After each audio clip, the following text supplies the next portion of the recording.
Tim Miss Universe Indonesia tolak diskualifikasi pemenang pilih hapus syarat tinggi minimal.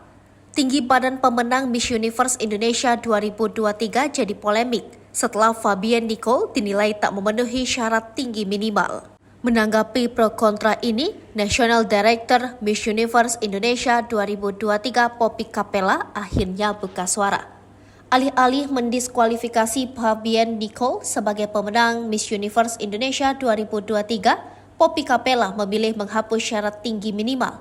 Hal ini tertuang dalam pernyataan resminya melalui Instagram Poppy Capella _ Sebagai Direktur Nasional untuk Miss Universe Indonesia, saya ingin mengkomunikasikan perubahan yang signifikan dalam pedoman kompetisi tahun ini. Karena para direktur provinsi yang telah melakukan kompetisi mereka pada tahap sebelumnya, memilih beberapa pemenang yang tidak memenuhi tinggi minimum sebelumnya, tulis Poppy membuka kalimatnya. Lebih lanjut, Poppy menyatakan keengganannya mendiskualifikasi pemenang hanya karena tak memenuhi syarat tinggi badan. Keputusannya pun bulat untuk meniadakan syarat minimum tinggi badan bagi peserta Miss Universe Indonesia 2023 dan selanjutnya. Ia lantas membeberkan alasannya.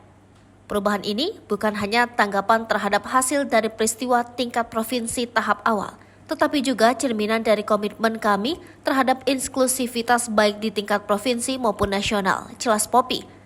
Dihapusnya syarat minimum tinggi badan ini juga berlaku untuk kompetisi selanjutnya.